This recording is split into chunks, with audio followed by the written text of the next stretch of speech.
Allah jelaskan di ayat itu apa keinginan orang yang sudah mati.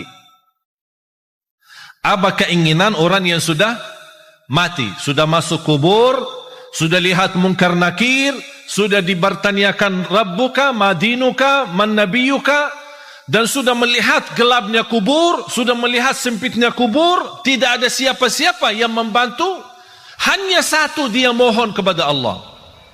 Saya masih ingat 2008 sampai 2010 saya masih berceramah bahasa Arab, ditranslate. Ya lama-lama jujur saja membosankan. Awal-awalnya orang semangat mendengar, apalagi yang terjemahin tidak begitu semangat seperti semangat penceramahnya. Tapi subhanallah 2010 saya ingat pertama kali saya berceramah bahasa Indonesia. Bahkan waktu itu masih bahasa lucu.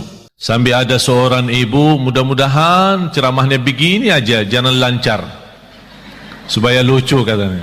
Tapi subhanallah sedikit demi sedikit, saya tidak pernah ambil kursus bahasa Indonesia atau belajar bahasa Indonesia. Tapi saya selalu berdoa, ya Allah berikan kepada saya kemudahan bahasa yang bisa difahami. Kalau lancar tidak faham ya susah juga kan? Walaupun tidak lancar tapi anda faham. Dan inti daripada dakwah adalah memahami apa yang kita sampaikan dan bahkan menamalkan. Karena inti ilmu bermanfaat, manfaatnya adalah diikuti dengan amalun salih. Tak ada arti kalau bapa ibu datang jauh-jauh sampai ke tempat ini belajar ilmu, tapi pulang tidak ada penambahan amal. Ada nambahan ilmu tapi tidak ada tambahan amal. Padahal Allah Subhanahu wa taala menjaminkan kita bisa selamat dari kecelakaan dan kerugian itu dengan iman kita dan amalun salih. Sebagaimana firman Allah Subhanahu wa taala di suratul Asr, dan saya yakin Bapak Ibu semua hafal. A'udzu billahi minasyaitonir rajim. Bismillahirrahmanirrahim. Wal 'asr.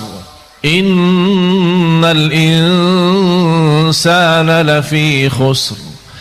إلا الذين آمنوا وعملوا الصالحات وتواصوا بالحق وتواصوا بالصبر.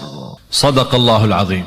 Semua manusia, sampai Allah bersumpah, semua manusia dalam keadaan merugi. Innal insana, walaupun disebutkan al-insan itu satu, tapi yang dimaksud jenis manusia, seluruh manusia dalam keadaan merugi. Artinya merugi apa?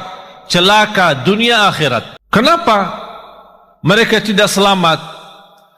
Karena mereka dengan segala kenikmatan yang diberikan oleh Allah tidak digunakan untuk mendekatkan diri kepada Allah. Tapi siapa ya Allah yang selamat dari kerugian itu dan dari kecelakaan? Yang memiliki 4 sifat. Illa alladhina amanu. Bisa terjamin tambahan iman dan tambahan ilmu. Semakin tinggi ilmu kita, semakin kuat iman kita. Kenapa sekarang umat Islam zaman ini lemahnya iman? Karena kurang ilmu, bodohnya agama. Indonesia negara yang terbesar penduduknya Islam sedunia, dan sayang sekali Indonesia yang terbesar tidak bisa baca Quran. Malu kita kan?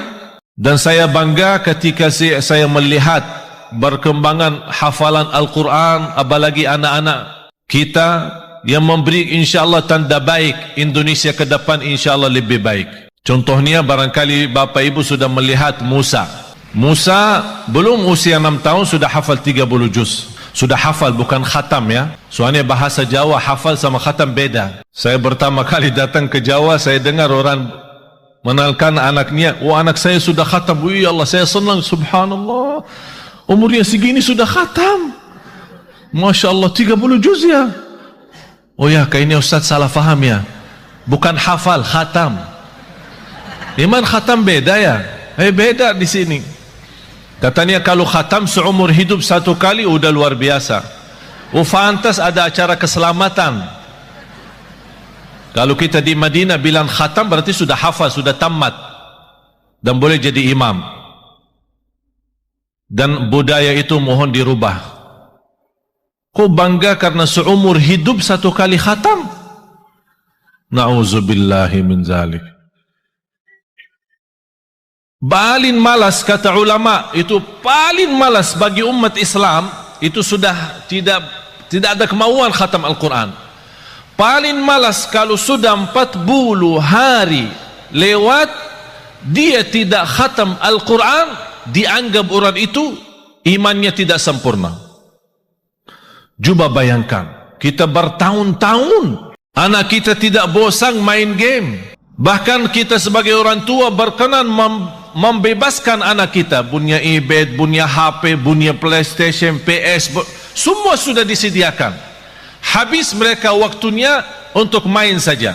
Habis mereka sudah usia, sudah semakin besar, baru datang bapa dan ibu, tolong Syekh, apa? Doakan Syekh. Oh kenapa? Anak saya susah salat. Mana anakmu umur berapa? Sudah 30 tahun Syekh. Ya karena kita sudah biasakan mereka sejak kecil tidak memberikan perhatian kepada salatnya, tidak memberikan perhatian kepada Qur'annya. Jangan harap anak itu bisa tumbuh dalam kesalehannya. Punya kewajiban orang tua, punya kewajiban yang begitu berat. Saya tidak minta harus anda membina anaknya sampai harus hafal 30 juz, tapi harus komitmen, harus disiplin. Setiap hari kita berduduk sama anak kita walaupun satu ayat, supaya dia tertanam mencintai Al-Quran dan mencintai masjid. Kita hanya hafal, perintahkan anakmu 7 tahun, perintahkan anakmu salat. Kalau sudah 10 tahun tidak mau salat, mukullah dia supaya bisa salat. Semestinya sebelum kita perintahkan, ini perintah kalau sudah 7 tahun. Maksudnya Rasul apa? Sebelum memerintahkan, biasakan dia dulu supaya terbiasa. Artinya apa? Sejak dia kecil, masih di bawah 7 tahun, kita boleh membiasakan dia untuk bisa salat, untuk bisa membaca Al-Quran. Sampai kalau sudah 7 tahun, kita tidak punya, sebelumnya tidak punya kewajiban untuk memaksa atau memerintahkan. Tapi kalau sudah 7 tahun, baru mulai tugas baru adalah memerintahkan.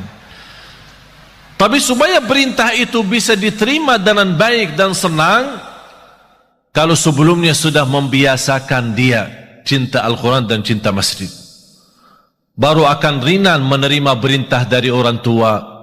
Anak salat, ya salat. Sekarang apa yang kita lihat? Apalagi kalau kita perhatiin masjid-masjid, yang paling ramai di masjid itu sudah bapak-bapak, sudah tua, mengharapkan husnul khatimah. Langkah-langkahnya aja susah berjalan, pelan-pelan aja ke masjid. Ditanya, Pak, anaknya mana? Oh, dia di rumah lagi tidur. Tapi coba bayangkan kalau jam sekolah, Pak, anaknya di mana? Oh, lagi sekolah. Karena kita membiasakan kalau bangunin dia subuh, ketika salat subuh tidak begitu kita menaturkan dan komitmen supaya dia bisa menjaga salat subuh, apalagi di masjid. Ayo nak, bangun nak, sudah azan nak. Ya, kedinginan, nantuk. Oh nantuk ya, ya udahlah. Malah ditutupin selimutnya lagi. Pas jam sekolah, jam 7, bangunin lagi. Ayo nak, bangun. Masih nantuk. Bangun, sekolah. Wih, marah sekali. Pas sekolahnya marah. Kalau benar-benar kita cinta dan sayang anak kita, ingat firman Allah Subhanahu wa taala, ya ayyuhalladzina amanu qu anfusakum wa ahlikum nara. Kita sebagai orang tua punya kewajiban berjuang untuk menyelamatkan anak kita dari neraka jahanam. Bukan sekolah yang bagus. Apa artinya sekolah tinggi, kuliah yang terbagus, bahkan bisa keluar negeri, tapi na'udzubillah di akhirat masuk neraka? Apa itu perjuangan?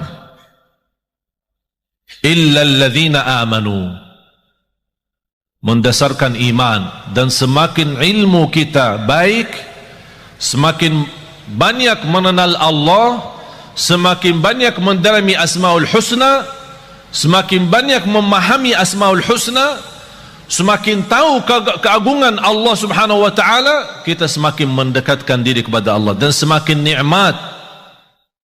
Karena posisi iman naik turun. Bagaimana supaya naik terus? Ilmu yang bermanfaat.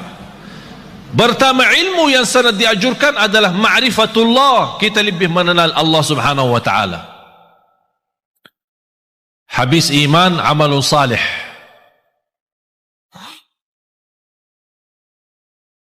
Dan amal salih itu kalau tambah iman tidak ada arti. Bapak Ibu, amalun salih tambah iman tidak ada arti. Ada enggak orang kafir dermawan? Ada. Terus masuk surga? Kenapa?